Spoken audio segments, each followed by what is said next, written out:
Masechet Baba Kama Daf Sadivav Amar Rava Gazal v'ishpiach u'machar v'gazal v'ishpiach v'horish ma shishpiach machar ma shishpiach horish. If a robber steals an item, enhances its value while it's in his possession, and then sells it to someone else. Or, same thing, he steals something, enhances its value, makes it better, right? Takes wood planks and makes it into a chair or whatever, and then he dies and his heirs inherit it.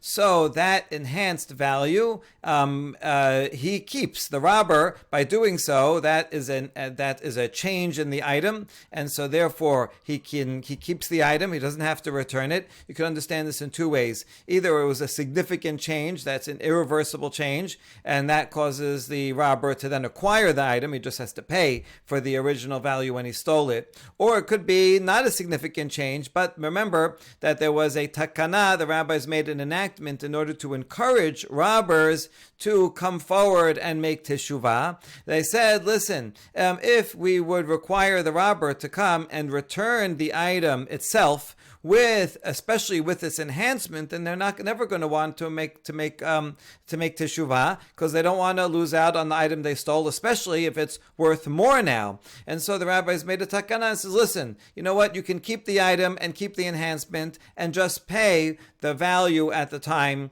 that it was stolen. So just like the robber has that right, if he sells it or bequeaths it to his heirs, the buyer or the heirs continue and get that same benefit.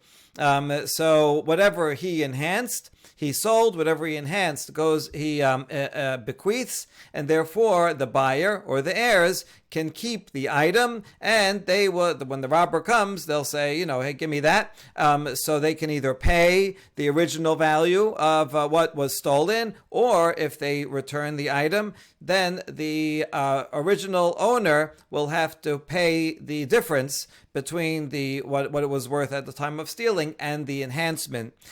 So the enhancement belongs to the robber, and the robber then transfers the right to the enhancement over to whoever gets it next. Okay, that's Rava's basic law. But now he has a question by Rava. Hishpiach lokeach mahu. What if the robber stole it and then he sold it to someone else as is, and the buyer put money into it, or it just increased in value in the hands of the buyer? What about in that case? Does the buyer also have this special right? And now if the original owner comes and takes it, and now it's worth more, can the buyer say, oh, but it was enhanced under my possession and I want to keep it? So do we make the same enactment and allow the buyer also to keep the item? Or does he have to return the whole thing as is and lose out on the value of the enhancement? After Rabbi asked the question, he figured out an answer, and he concluded, Ma machar rishon lasheni, kol zechut shetavo leyado. What did the first guy sell the second guy, meaning the original robber, who sold it to the buyer? The buyer is in a way a second robber, because although he's buying it, it's still stolen property. So what does the robber sell to the buyer? He sells all of the rights that he himself has, right? So just like the robber has the right to, if he enhances it, keep the value of the enhancement, that right transfers over to the buyer. And so therefore, even if it's the buyer that makes the enhancement, the buyer can keep the enhancement and return only the value of the original item. Rava has another follow-up question. Hishbiach goy mahu. What if the thief was a non-Jew? Amale Rav Acha mediftil Ravina takanta legoy neku ve'na avod. So Rav Acha says to Ravina, did the rabbis make an enactment on behalf of a non-Jew? If the robber is Jewish, so even though when there's an enhancement, technically he should give it back, but the rabbis made an enactment to encourage repentance. And they said to the robber, okay, you can keep it and just pay the original amount. But so that applies to a Jew, that we want to make sure he repents. But did the rabbis make that same takana also for a non-Jew? So this seems like they would not make such an enactment for a non-Jew. And so he answers, no, the question of Rava was about a case where the non-Jewish robber sells it to a Jew, and then it gets enhanced at that point, at some point along the way, and now that buyer who is Jewish comes to return it. So do we make the takana for that buyer who is also a robber because it's still stolen property, and so to encourage him to repent, will we say that he can keep the enhancement?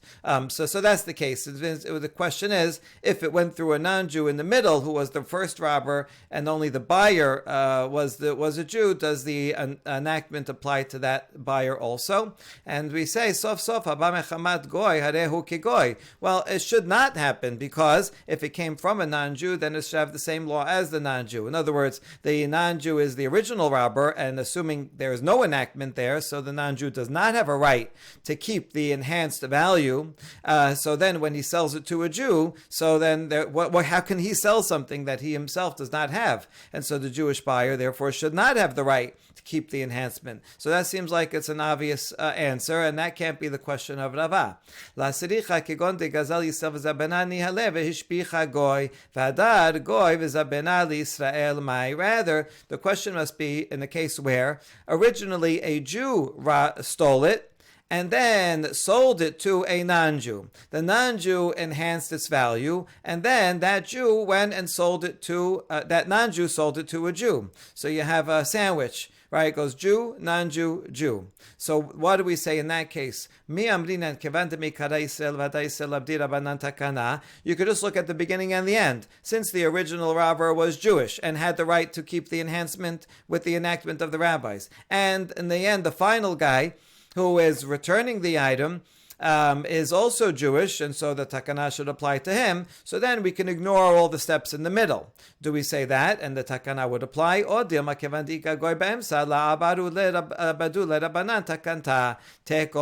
we say, since there is a non-Jewish step in the middle, and the rabbis did not make a takana, so yes, the original Jew who stole it has this right, but then when he sells it to a non-Jew, the non-Jew himself does not have that right, and therefore cannot transfer it over to the last Jew who owns it, and the takana does not apply, and then therefore the last guy has to return the item as is to the original owner and loses out on the enhancement, and the question is left standing. Amar Rav Papa, Haiman de Gazal Dikla Mechabre Uktale. Afal gav de shadyamer alar dide la kane maitama mekara dikla mikre vashtana me dikla mikre dikla vabed gobe la kane hashtamiat gobe de dikla mikre. The Papa rules that a person robs someone else's palm tree. Happens to be that they're neighbors, and so the robber goes into his neighbor's land where there's a palm tree right on the border and cuts down the palm tree such that the palm tree falls onto his own land. So we might have thought that the robber then would thereby acquire the palm tree. It doesn't mean he's allowed to do that or he keeps it for free.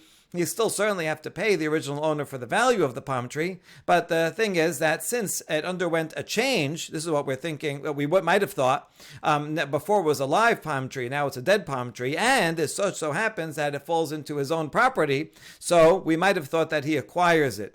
But a Papa is giving us a chidush that says even if it goes into his land, he does not acquire it. Why? Because there's no substantive change here. And there's no name change. This is very interesting. We're talking about that. The main principle we're going to see in the next few examples is if there's a name change, that's considered a significant enough change that the robber acquires the item. But even if there's some physical change in the item, but it's still called the same thing, that's not called a significant change. So it's the name, and the name is a concept. We usually have a different word if it's a different concept. So if we call it the same thing, then even though it's in different form, still we're thinking of it in the same way. Whereas once it has a new name, now in our own minds it becomes a different item altogether, and since it's a new item, the robber then acquires the item itself and only has to pay for it. So in this case, when it was attached to the ground, it was called a palm tree. And now that the robber cut it down, it's still called a palm tree. And therefore, there's no significant change, and the robber has to return the palm tree itself. If he robbed a palm tree and turned it into logs, he cuts it up into logs, then the robber does acquire it, because now, before it was called a palm tree, and now it's called logs. In English also, it would have a different name, and since it's a different name, it's a different item altogether. So, the owner can say, hey, return what you stole. Well, that doesn't exist anymore. There is no more palm tree. What about that stuff over there? That's logs. That's not the same thing. So instead, he just pays for the palm tree. Gobe ve'abdinhu keshure kaneh. Keshure rabdebe ve'abdinu keshure zutare la kaneh. Abdinu kesus yata kaneh. If the robber steals logs and he turns it into beams, he acquires it, because before it's called logs, and now that you make it into a nice shape and strong, now it's called beams. But if he takes big beams and cuts them into small beams, he does not acquire it, because they're still called beams no matter what the size is. If he turns it into boards, he acquires it, because before they were called logs or beams, and now they are called boards, and so that's a different item.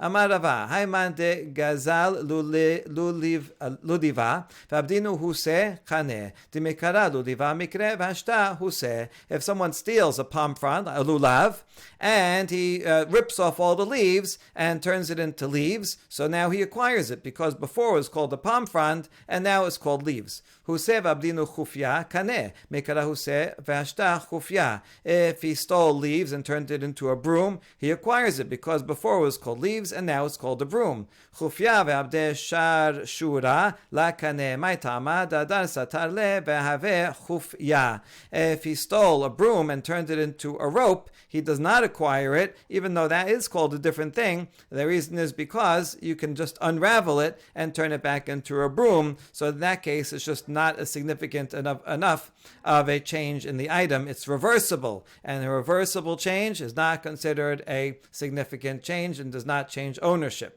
So Rav Papa says, okay, what if he stole a lulav, a whole lulav, but he didn't rip off all the leaves, but rather just the top of it, the middle leaf got split. What about that case? Is that considered a significant change, and the robber acquires it? We can figure out the answer from the following statement in Rabbi Yosha ben Levi, that if you have a lulav that you want to use for arba minim, and the top of it is cut off, then it's no good. You cannot use it for arba minim anymore. So we can infer from this, my love, hu hadin lenechleka. Wouldn't that be the same thing if it was split, if it was cut off or split? Either way, the lulav is no longer usable for the mitzvah. Therefore, that's considered a significant change. And so too, we're comparing the law regarding using it for a mitzvah to the law of a robber. And so too, if a robber steals it and the top is split, then that's a significant change, and the robber acquires the lulav thereby. He keeps the lulav, and he would just have to pay for the value. And we answer, lo nitela shaneh da chaser la. No, being removed completely is worse. That's a bigger change, right? If there's a whole piece missing, then that is considered no good for the mitzvah, and also that's a significant change that gives acquisition to the robber. But if it's only split on top, that's not as significant of a change, and therefore the robber does not acquire it. That's one version of the answer. But there's another version that's the opposite. In this version,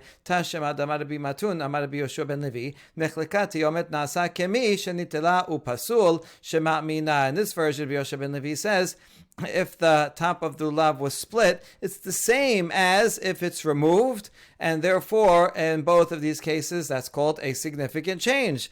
Just like it's no good for the mitzvah, so too it's a significant change that for the robber, and therefore the robber acquires it, and he does not have to give it back, he just has to pay for it.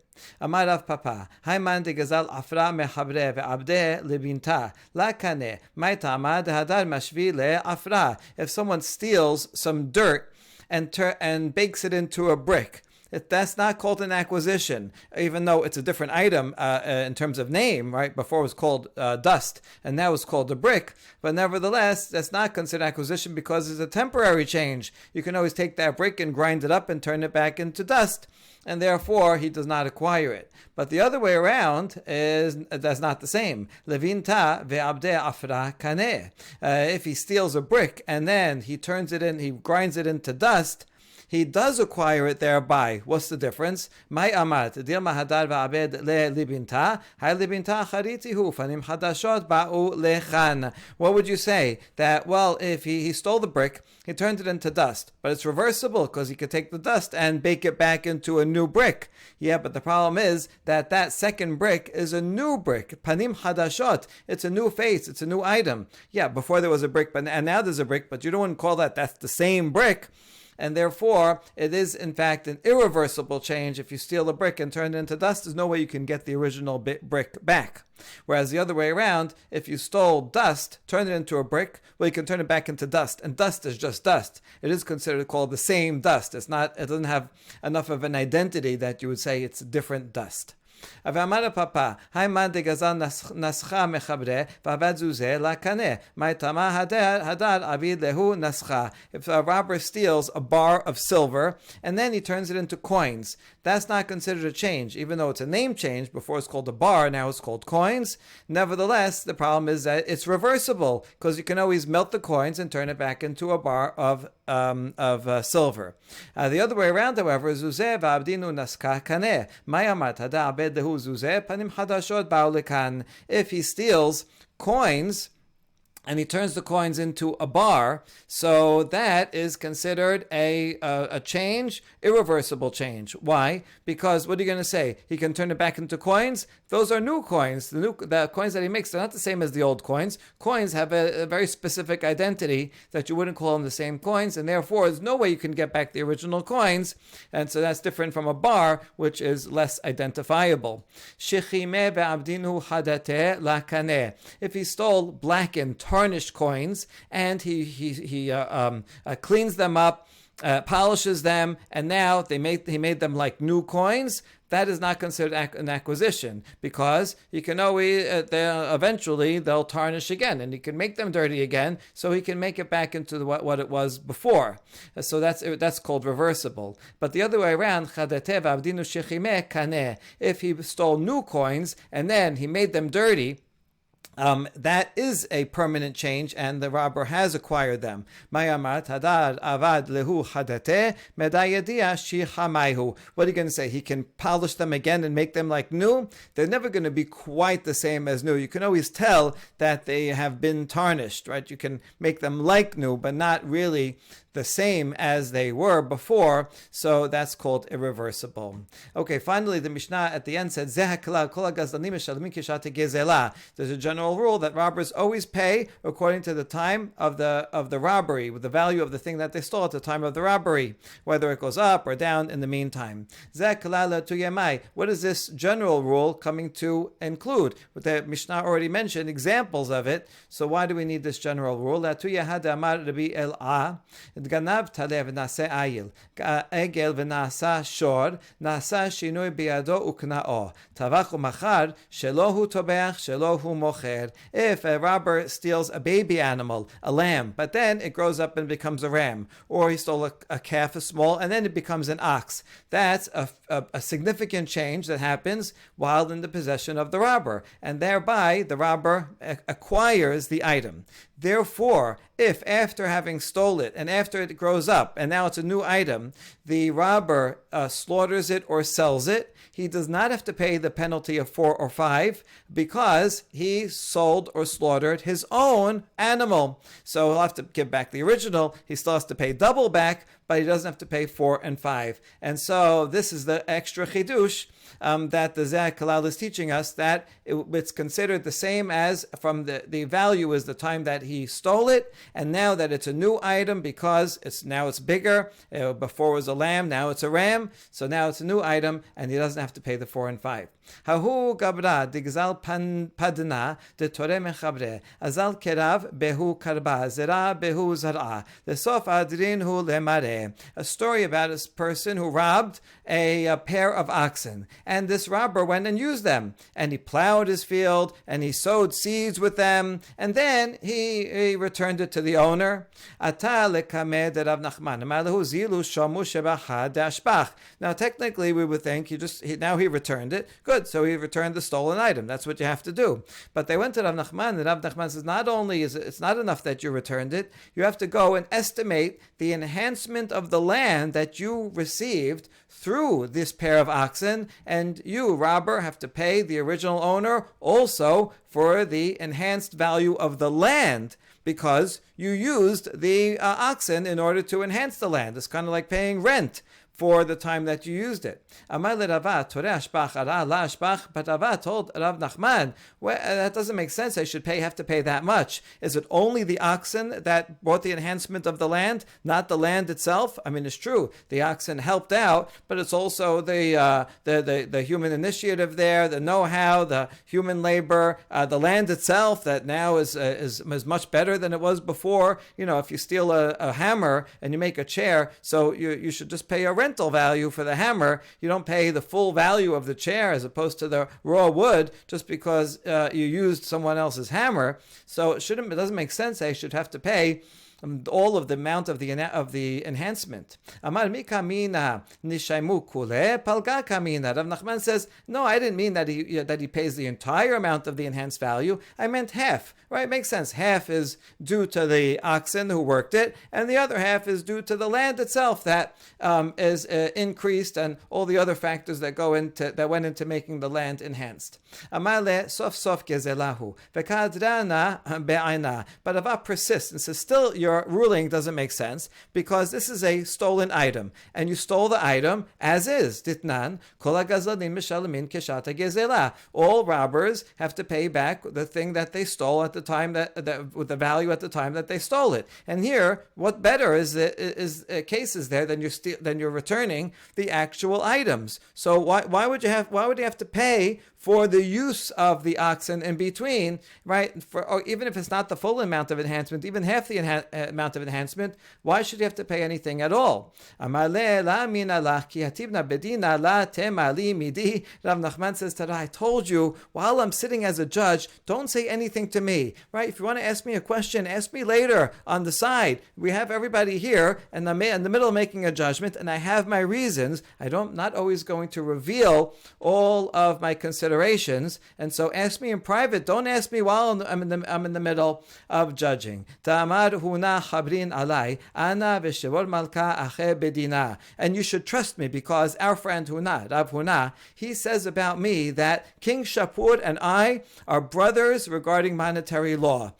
King Shapur was the king of the Persian Empire, and so he's in charge of everything in the land. Here it seems to be a reference to Shemuel, who Shemuel was known for his expertise in the civil law, and so he himself, Shemuel, is compared to King Shapur, right? He has the ultimate authority, and whatever he says goes. So Rav Nachman is saying, listen, Huna said about me that I'm just like Shemuel, and just like you would accord absolute authority to King Shapur and to Shemuel, you should grant me authority and let me do what I as I rule. I know what I'm talking about. Don't question me in the middle of judgment. I actually had, I knew everything you were saying, and I know that from the letter of the law, as long as he returns the oxen, that's sufficient. But I had a different consideration in mind. This guy who robbed the oxen, he's an old robber. He's been robbing for a long time, and somehow he's been getting away with it. But now I'm able to catch him, and I want to penalize him, even though the penalty is not from the letter of the law, and he should be able to return the oxen. But we got to stop him, and he deserves this extrajudicial penalty, and that's why I made him pay. And now you questioned me in the middle, so you made me show my cards, but you should have trusted that I had a good reason.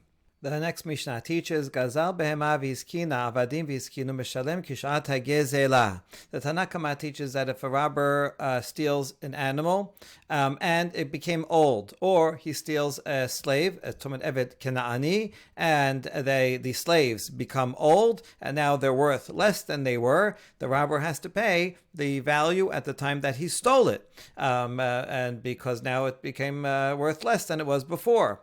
And this is considered a significant change. It's irreversible change that now that it became old, it's like it's a different thing. It's a different animal. It's a different slave. And so you can't simply return the slave as is or the animal as is. He has to pay for the original value. All that is Rabbanan. Rabbi Meir omer ba'avadim omer lo hareh shelcha lefanecha. Rabbi Meir agrees regarding animals that now that the animal became old, it's a new thing, and therefore the robber acquires the animal, and he can't just return it then, but rather he has to return what he stole, meaning the value of the animal at the time that he stole it. However, Rabbi Meir disagrees regarding avadim, because he thinks that avadim eved kanani has the same legal status as land, and just like land, there's no way to steal land. No matter what you do, the robber does not acquire the land. So too in eved kanani, no matter what change that happens to it, the robber does not acquire it. Therefore, in this case, it's for his benefit.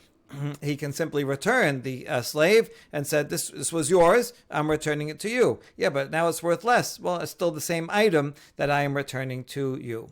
Gazal matbea v'nistak, perot v'hirchibu, yain v'chemis meshalem kishat hagezela. If a robber steals a coin and it cracks, so now it's worth less. Or he steals produce and now it's all rotten, or wine and now it became all vinegar, so he has to pay according to the original value, because now this is a new item, right? You can't just return rotten fruit. That's a new item. The owner says, this is not the fruit that you stole. This is a significant irreversible change, and thereby the robber acquires the item itself, so he has to pay the value of when he stole it. מטבע ונפסל תרומה ונטמאת חמץ ועבר עליו הפסח, בהמה ונתעבדה בעבירה, או שנפסלה מעל בגבי המזבח, או שהייתה עושה להסתכל, עומד לו הרי שלך לפניך.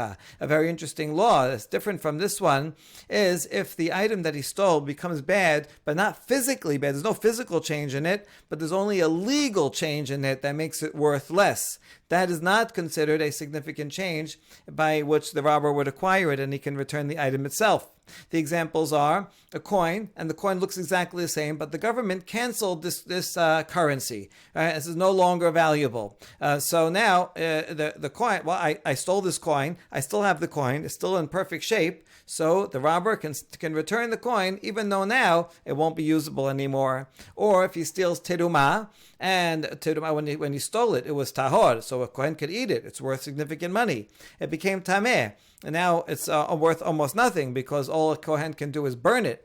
Nevertheless, he can return it as is because the teruma physically is the same. It's just that it has a legal status change. Or if he steals chametz and now Pesach came and went, and now the chametz was owned by a Jew over Pesach and it's prohibited to even have benefit over it, so therefore it is valueless. Nevertheless, the chametz is here intact. He can return the chametz. It's just only a legal status that makes it worth less, not a physical change. Or a stolen animal and a sin was done with it, or it became unfit to use on the mizbeach, or it did something like the animal killed a person and it was sentenced to death by sikila. In all these cases, the animal, although physically it's the same animal, it's there, it didn't get old, it didn't get weak, but now it's worth less because of a legal status that it went through, that changed in it. In all these cases, the robber can say, here, I'm returning the very same item that I stole, and the legal new status does not affect the item itself. It's considered the same item, and therefore the robber does not acquire it, and he can return it as is. Amar Papa, lo iskina mamash, ela afilu kahasha. The Papa says when the Mishnah says that the animal or the slave got old, it doesn't have to be literally got old, which would be a very significant change. But even if it just got weaker, but the Mishnah says it got old. So why say it got old if you just meant that it got weaker? And the answer is kahasha kegon hiskina de la hadar bari. We're talking about that it got weaker in a way that's similar to getting old.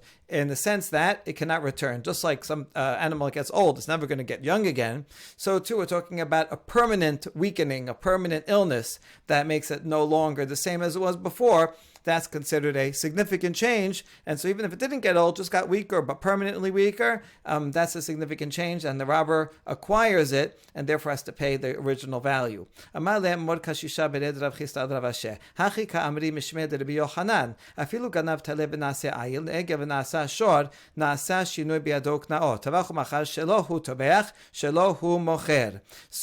we're re-quoting a law that we saw before, and here Mordechai Shisha, the son of Chisda, is told Rav Asher, I heard the following in the name of Rabbi Yochanan. That we're going to see the attribution is a problem here. That if someone steals a young animal, a lamb, and it became a ram, or a calf, and it becomes an ox, this is related to the halacha before, because here also it's changing age. Here the changing age is not that it got older and weaker, but a smaller change, that it just it had a birthday, and it is now called a different name, but it's still essentially the same animal. So even here, an age change is significant.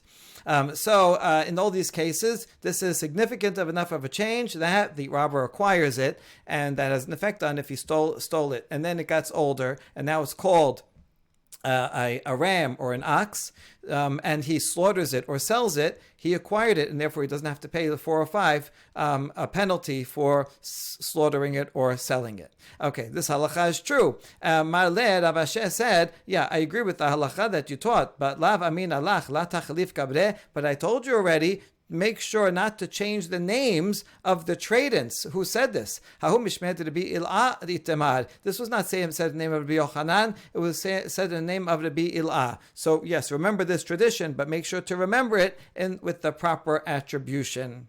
Rabbi Meir made a distinction between animals and slaves, and he thought that slave, Eved Kanani, has the same status as land, such that it's never acquired by the robber, and he can simply return the slave even if it gets weaker. Amar Rav Chanina bar Avdimi Amar Rav halacha keRabbi Meir. So Rav said we follow halacha like Rabbi Meir. Now we ask, V'Rav Shavik Rabbanan v'Abid keRabbi Meir. Why is Rav leaving the majority opinion of Rabbanan that made no distinction and that says slaves were like movable property, and following the halacha like the minority opinion of Rabbi Meir? And the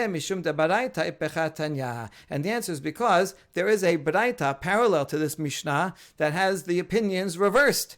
And there it's the Chachamim that say that a slave is like land, and that's why he's following the halacha, following the baraita.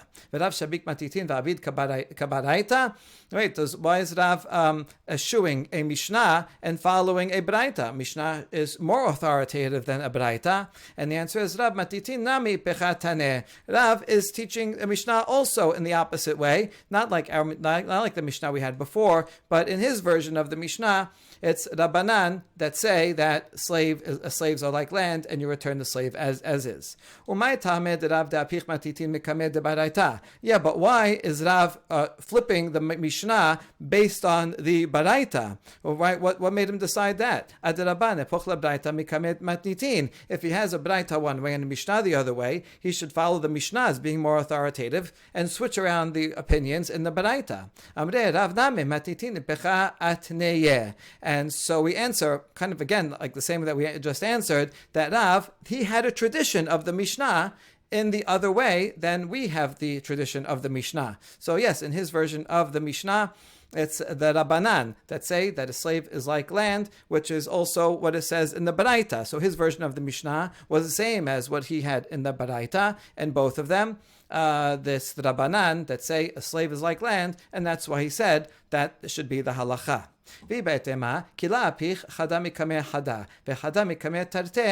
Or another answer, maybe we don't really know what version of the Mishnah Rav had. That was just one possibility. Second possibility is Rav had the Mishnah as we have it, as we just quoted it above.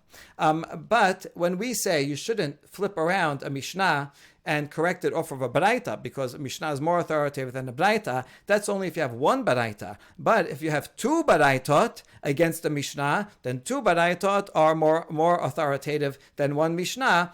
And in this case, Rav indeed had two Baraitot. One we already had. What's the second one? De Tanya, hamachalif para b'chamor v'yalda, v'chen hamocher shivchato v'yalda. Ze omer b'shuti yalda v'halashotek zacha ba. If someone they do an exchange, a cow for a donkey. Let's call the giver of the cow the giver, and the one who is giving the chamor receives the cow. We'll call him the receiver because he's receiving the cow. And the interesting part of this case is that the cow gives birth sometime right before or right after the transaction. Let's say they're doing the transaction off-site. The cow is somewhere else, and they're doing a transaction, maybe a kinyan chalipin, a symbolic transaction with a handkerchief or something. And so they do this transaction. It says, here, I'm giving you the cow, and then you give me the donkey thereby. But we're not sure if this cow gave birth before the transaction, in which case it would be the giver of the cow who keeps the offspring, or if it gave birth after the moment of the transaction, in which the receiver of the cow would keep the offspring. So it'll depend on what their claims are. Or a similar case, if someone is selling a shivcha kena'anit, and so the shivcha kena'anit is in a different room. They're not there with it, and he's selling it. And then in the meantime, she gives birth to a child. Now, if she gave birth before the transaction, then the seller keeps it. Whereas if she gave birth after the transaction, then the buyer keeps it. So what is the outcome? It depends on their claims. If one of them, whichever one, knows for sure and says, I know it was in my possession when she gave birth, and the other one doesn't say anything, meaning he's not sure, well, then we give it to the person who is sure. If he has a definite claim, so we believe him. The other one's not contradicting. However, if both of them says, I don't know, right? We both weren't there. She was in some other room, and so they both have no idea. Then they split the value of the offspring of the animal that was given birth to, or of the child.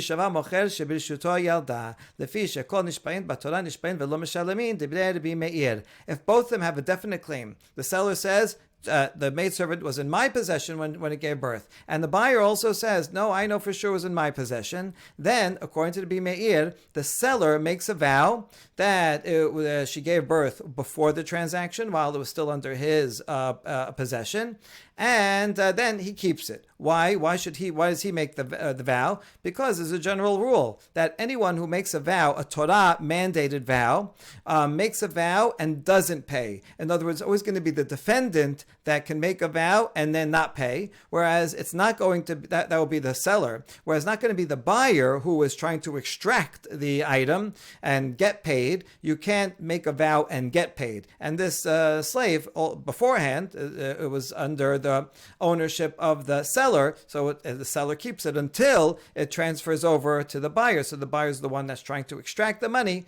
and that's extract the offspring here, the child. So therefore, the seller is the one that makes the vow, according to the Rabbi Meir. However, Chachamim omrim en nishbayin lo ala badim velo ala karkaot. Chachamim say we do not make vows regarding slaves and land. And so you see here, he's comparing the law about slaves to the laws about land.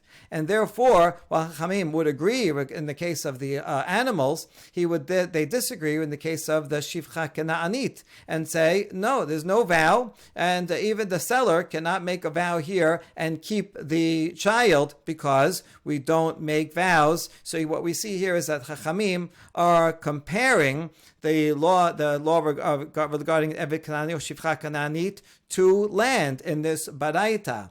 Therefore, we see in this Baraita and in yet another Baraita that we spoke about above, that in both of these cases, it's the Chachamim that say an Eved Kanani is like land. Therefore, that's two Baraitot against one, and so in our Mishnah also, it must be that Chachamim are the one that make a distinction between animals and the Eved Kanani, and Eved Kanani that gets weaker, the robber can return it as is, unlike an animal that he acquires, and he cannot return the animal as is. And it's based on these two baraitot that Rav decided that it's proper to change around the attribution in the Mishnah.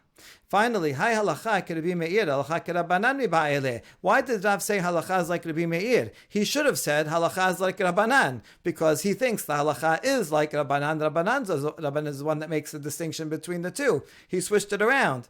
And the answer is Hachi Kamar, Lemai da'afchitu v'tanitu halacha Rabbi Meir. What he means is that according to the switched version, meaning according to Rav, the wrong version, Rav in his version would have said that it's chachamim. But according to the other version that has the opinion switched, so the halacha is like Rabbi Meir. So that's how we quote it. Since in our version that is the opinion of Rabbi Meir, so we want to be clear. So we say that Rav said halacha is like Rabbi Meir in our version of the Mishnah. Baruch Adonai Leolam. Amen ve'amen.